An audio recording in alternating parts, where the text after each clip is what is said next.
Hey everybody, this is Bridgit Danner with Women's Wellness Collaborative. This is kind of my first Facebook Live. I've done it a few times, but I'm still kind of a newbie, so hopefully this goes well. I know the last time I did it, I got booted off if I made comments, so I'm going to try not to write up too many comments. So let's just dig in. So if you already know me, again, my name is Bridgit, and I'm the founder of an online community called Women's Wellness Collaborative. So I kind of say we specialize in women's hormones because that's often what makes women unique.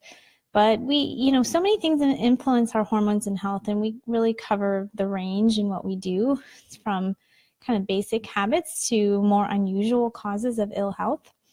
So today I thought I'd focus on best diet. And really, best diet depends on you. It depends on your preferences. It depends on where you live. It depends on what your body responds to.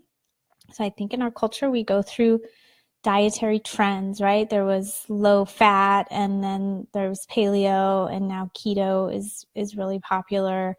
Some people are diehard vegans. So there's different trends. And it depends. Hi, Stephanie, for joining. It just depends your goals. So I'm going to say the best place to start is with your goal. What do you want to achieve? So I'm going to use myself as a little example here, and I'll give you a little background as well. So I grew up with a mother who was a good cook, and so we ate some good dinners and that kind of thing, but I also had my ice cream and my milk and, my Hostess muffins from the high school vending machine. So, I was sort of a mixed bag, so to speak. And then let's see, I think when I started college, I had always been like an animal lover and environmentalist. So when I started college, I had a new friend who was a vegetarian. I thought, well, I'm going to be a vegetarian too. So I stopped eating just meat. I didn't stop eating eggs or dairy for, I'd say, about 8 years.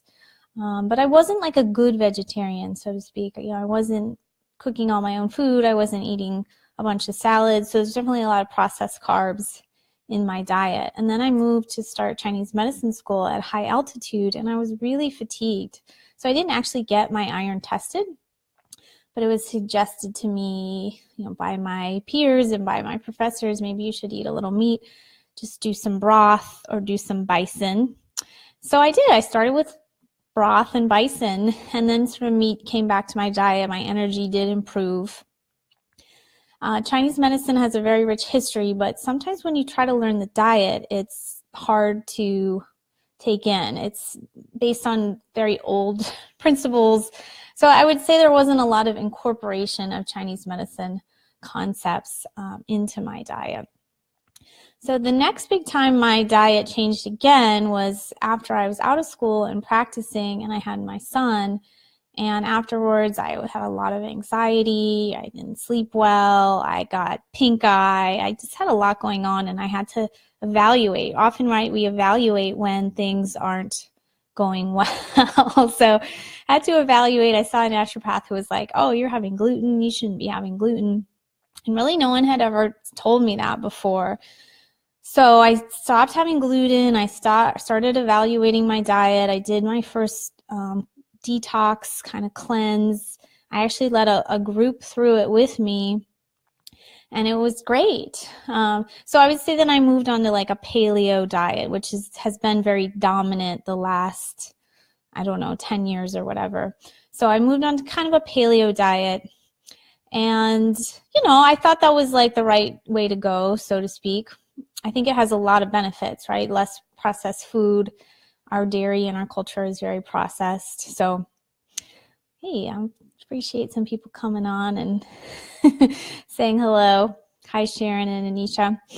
So anyway, so I think the paleo has a lot of benefits. Frankly, I didn't really have any complaints about it.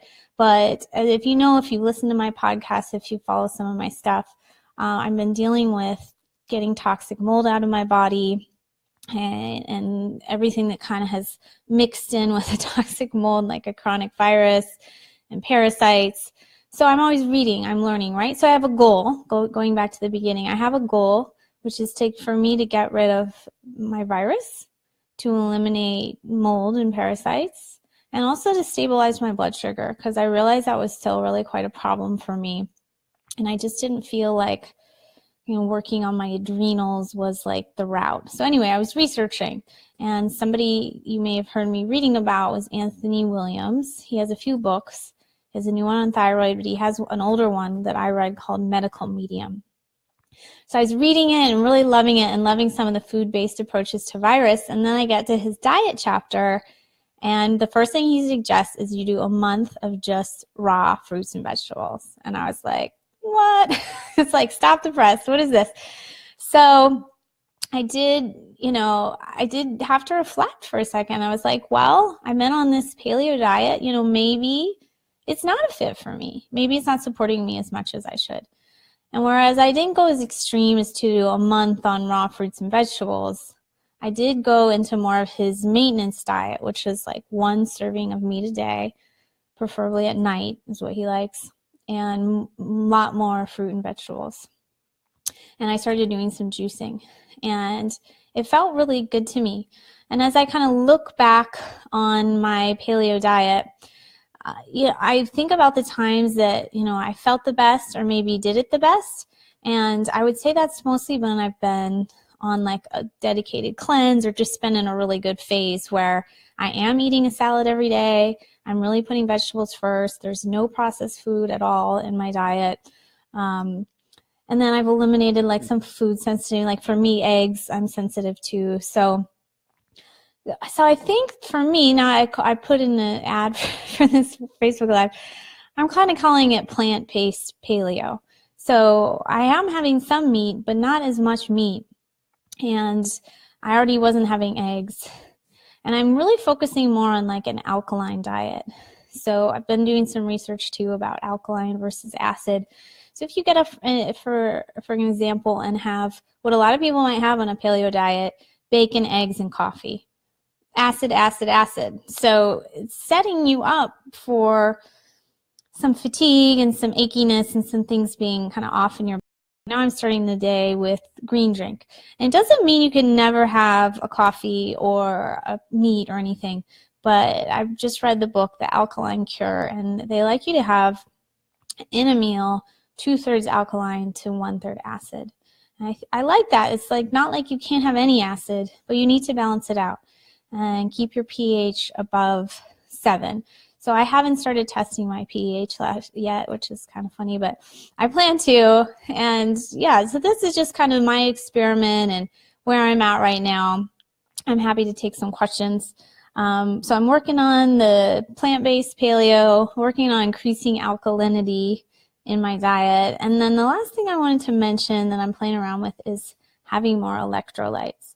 So electrolytes are something that, I don't know, I never really studied or been lectured about much. And for some reason I was attracted to, I don't even particularly know why I was interested in electrolytes, but I found a webinar on them and I watched it. And I really am finding that electrolytes help me quite a bit. And I don't even fully understand electrolytes a ton yet.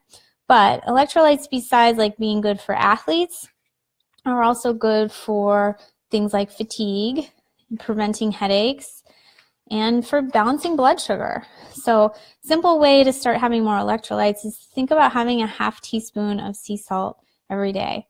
So you can use it on your food, but you can also mix it in your water.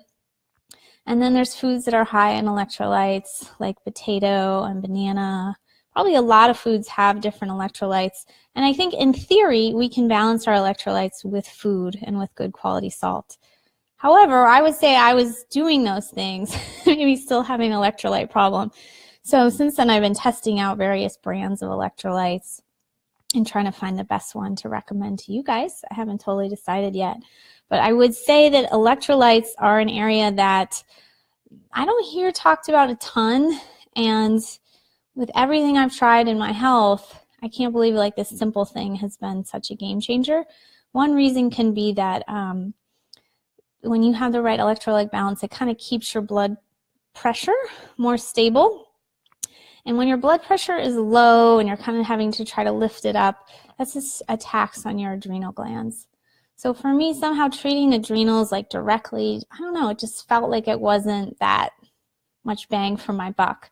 But treating the electrolytes does seem to be a bang for my buck. And interestingly, I was hitting them hard for a while, and now I'm not really hitting them as hard, but I feel like I'm still getting some residual benefits. So yeah, pretty cool. I'm trying to see if there's anything else I meant to talk to you guys about.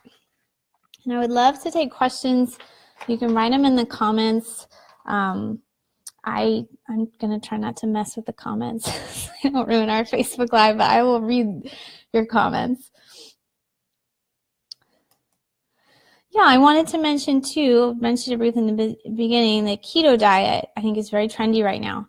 And again, everybody's different, but when you move to a ketogenic diet, if you really do, there's some supplementation you have to have, and I think it's really in the electrolyte category, like lots of salt and potassium. I can't really remember, but when I've interviewed people in the past on the podcast, there are some big adjustments to be made, and not everyone seems to do well on it. I just had a friend who's a naturopath tell me she tried it a few years ago, and she felt like she was having like a nervous breakdown. She just couldn't process those fats. And now since then I've learned that you can have a genetic mutation that doesn't really let you break down fats for energy as well as some other people. So, you may be listening to this and you're saying, oh, it totally works for me. And it totally can, but it may not work for everyone. So that's the thing you have to kind of experiment with. Hey, Abby, thanks for coming on. So yeah, do you guys have any questions about choosing your own diet? Or if you want to write down, like, what are your goals? What are your health goals? And then we can maybe backtrack from there. What would be some good options for you on there? Hi. Yeah, and one thing I like about keto diet or paleo diet is that you're reducing processed carbs. I think that that's kind of something everyone can agree on. I don't think there's anyone who says the best diet for losing weight and staying healthy is processed carb diet. Like, no one says that. So, but I think what tends to happen is we have these three macronutrients, right? Fats, proteins, and carbohydrates. And when we play around like with eliminating one, I think that's a little risky, but I think you can play around with the ratios and see what happens a little bit. So when I opened myself up to eating less meat and having more plants, I was like, but how am I going to get all the protein I'm supposed to get? Some people will say, and I've written this in my work, that you should get 30 grams of protein within 2 hours of waking. Well, I'm certainly not doing that now, and I probably never was because it's a ton of protein. But I just kind of question, like, do I really need that much protein? Like, who says? And I think if you think about Paleolithic people, they were hunters and gatherers, right? They didn't get to like eat meat 3 times a day unless they had just hunted something and gotten the meat. So there were just ups and downs, and there were these seasons, and they probably went into more acidic and more alkaline based on the season and what they had hunted for and that kind of a thing. Oh, Marnie asks, ideas for paleo vegan. I love it, Marnie. Yeah, I would say my best resource for that is my friend, Dr. Rita Marie Loscalzo. She's actually kind of like a keto vegan, paleo vegan. So she is very vegetable first, Marnie, like lots of, the plate should be piled with like kale and salad and red peppers. And then there can be a little bit of, nuts or bean-based things. And then you might want to do like an avocado sauce, or like something with a hemp oil base or something like that. So Dr. Rita Marie Loscalzo is the name, and she was on the podcast in the fall talking about blood sugar, so that might be a good resource for you. Jamie asked, how did I find out I was sensitive to eggs? So kind of 2 ways. One was from doing like a month-long detox and then adding back in some foods. I kind of realized like I was having an egg in the morning and it was giving me like a stomach ache. And it's funny because when I was a kid, I did not like eggs, just didn't like them. But as I got older, I thought, well, I should eat eggs. They're really healthy for me.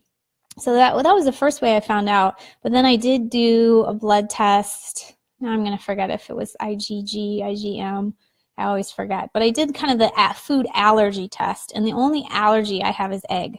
But then I have several other sensitivities to other foods, but my only true allergy is egg. So you can do it by elimination, or you can do it through testing. Hi, Whitney. Oh, I'm so happy to have you on here.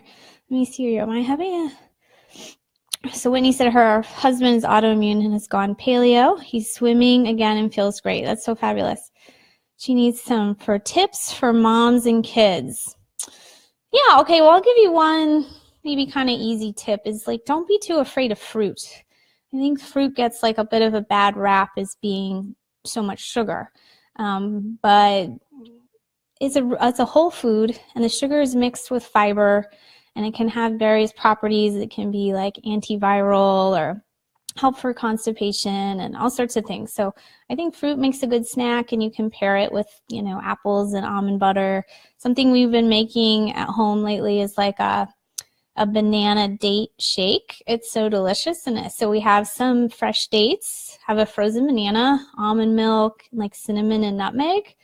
And it's really delicious. Sometimes we crush those little coconut straws into it. So they're a little not healthy, but they're kind of fun and they're gluten-free.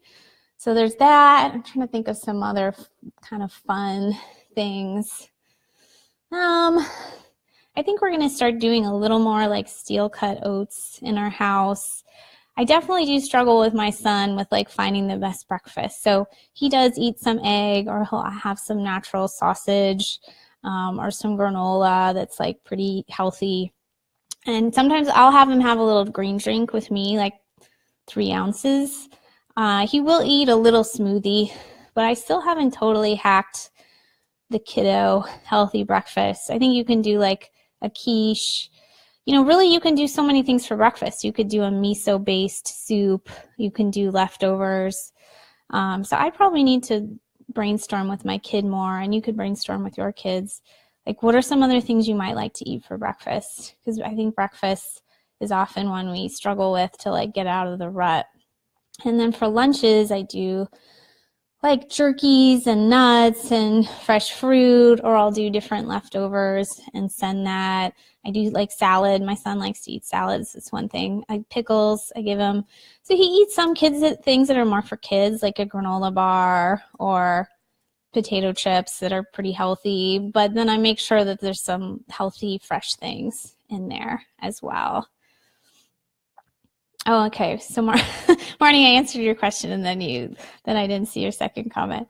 So yeah, I would say my version of like plant-based paleo is really lowering the animal product because it's acidic, and just experimenting with, can you do less? And I'm not preaching anything here, but just experimenting, like, can you do less egg, less red meat, that kind of a thing. Always in paleo, we want that to be high quality. That's great. It's still acidic.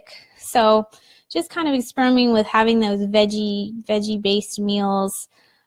Today for lunch, I had something I call like hot salad, which is just salad. And I had already cut it up Sunday with like shredded carrots and peppers.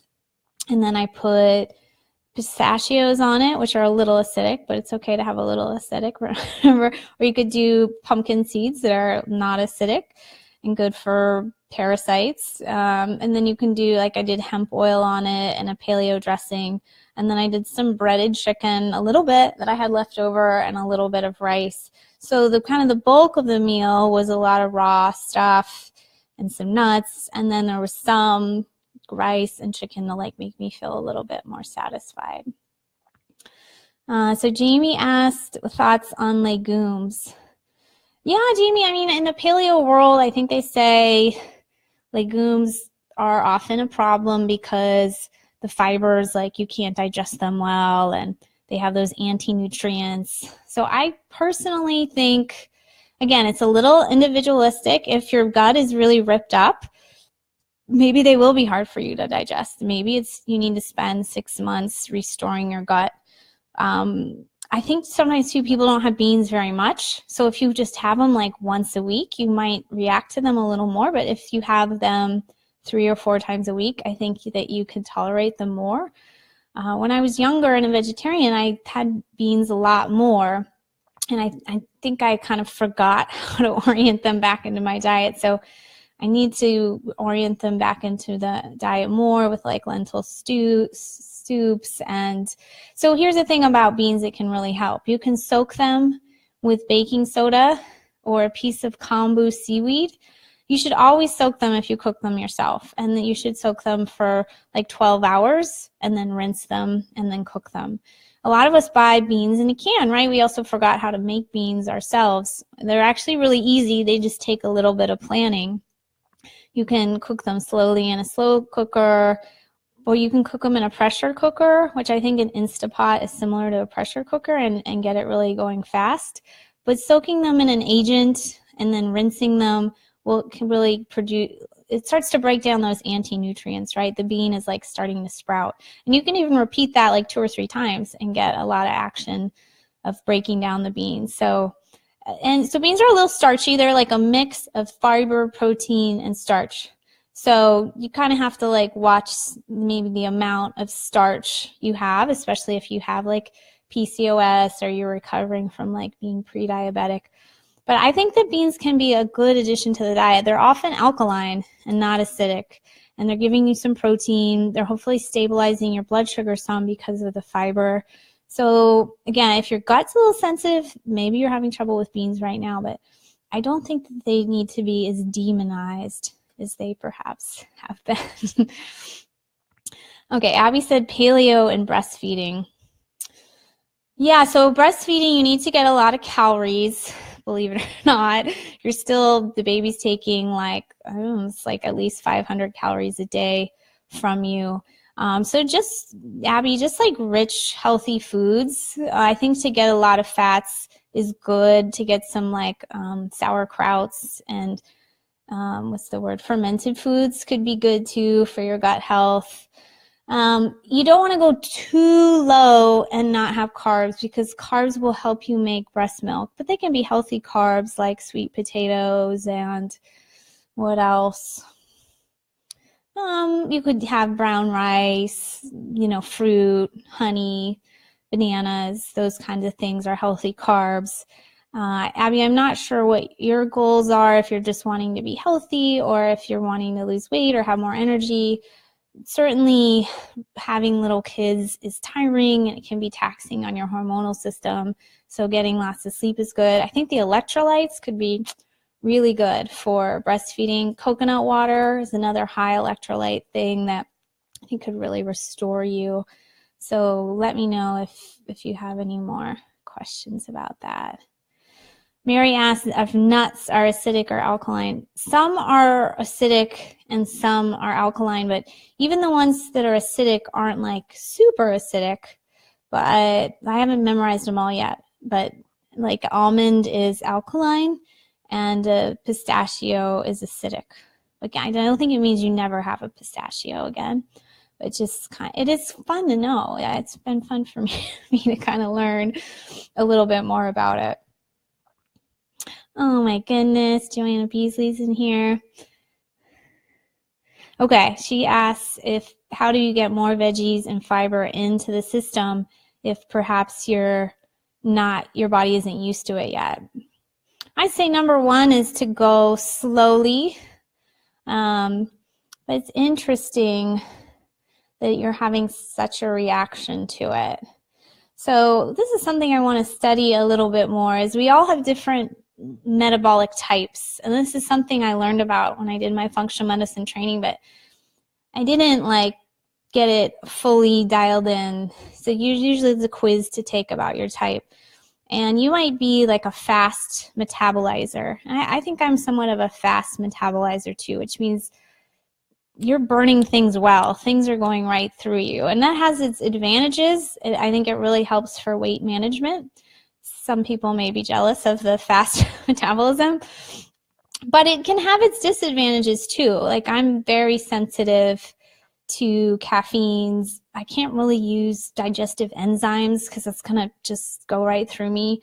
So yeah, I would say veggies and fiber, go slow, and maybe, pulverize them. Like, do them in a soup. Like, you could do a creamed soup, so you're still getting the fiber and the veggies, but they're getting kind of pre-digested.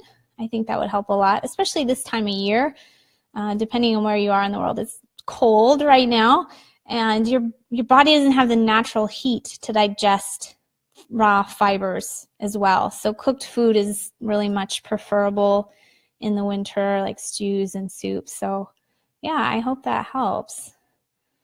Abby told me it was IgE that says the allergies. That's good. Marnie asked about cookbooks.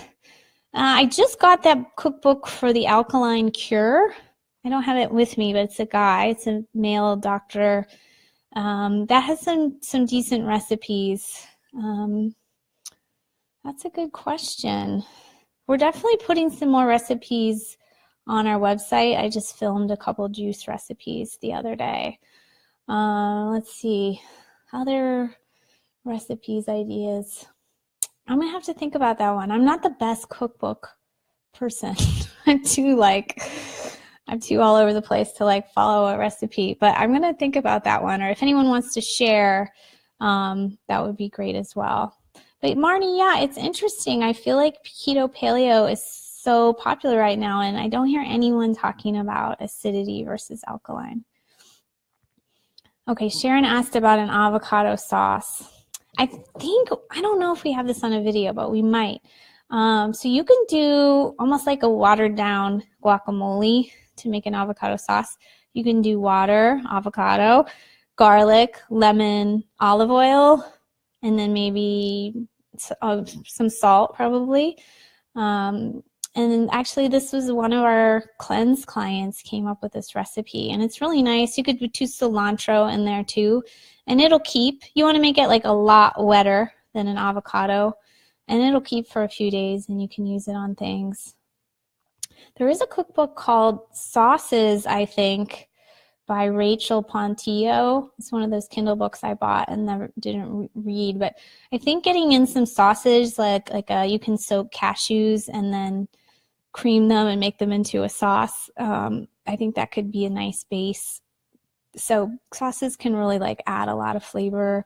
You can do them with broth, like a vegetable broth. I made a almond butter Asian sauce last night with vegetable broth, almond butter, fish sauce, hot sauce, just a few things. And it really adds a lot of flavor, especially if you're kind of switching to more vegetable-based foods and your family might complain or not be used to it. But if you can put in a lot of flavor, they're not really going to complain. Okay. Abby had to bring oats back for her breastfeeding.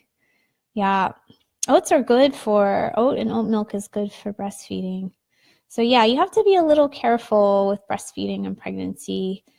Not to say you can't eat alkaline, but just you have to avoid some extremes in your diet.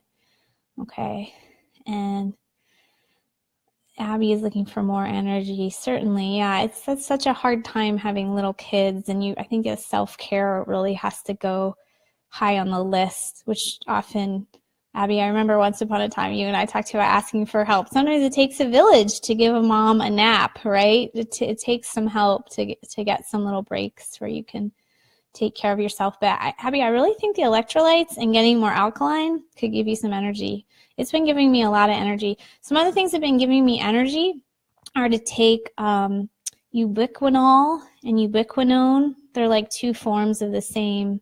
I think it's kind of like an antacid, but it gives you cellular energy.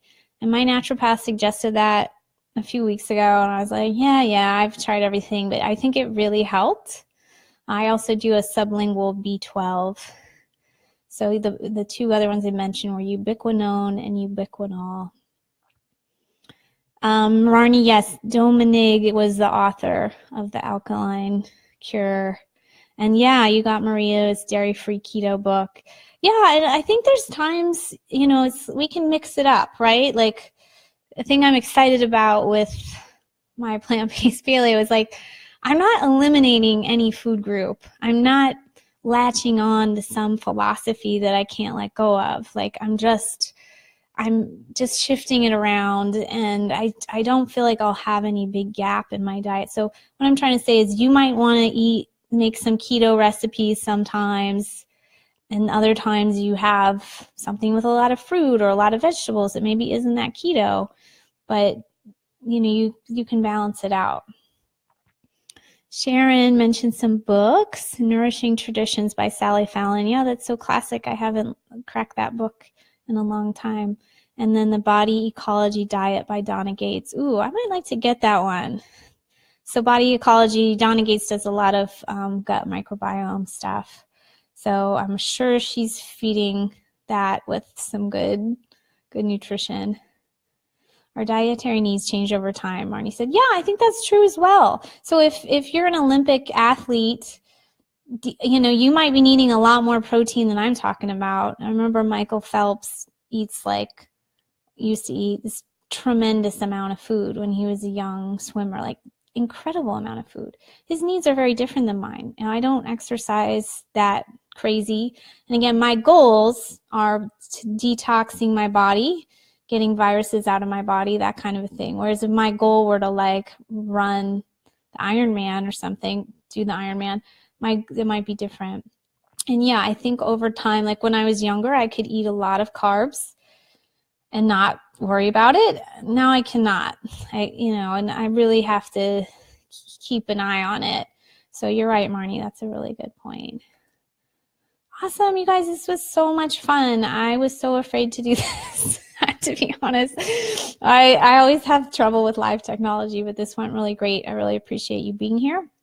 Any last questions? And then I also put our link to our gut quiz at the top. So one way that I'm structuring my diet is to get some parasites out of my body. And those things can really be throwing you off. So you can take our quiz up at the top. Is a gut infection causing your hormone imbalance quiz. It's pretty fun to take, and it'll teach you a little bit about how gut infections compromise us.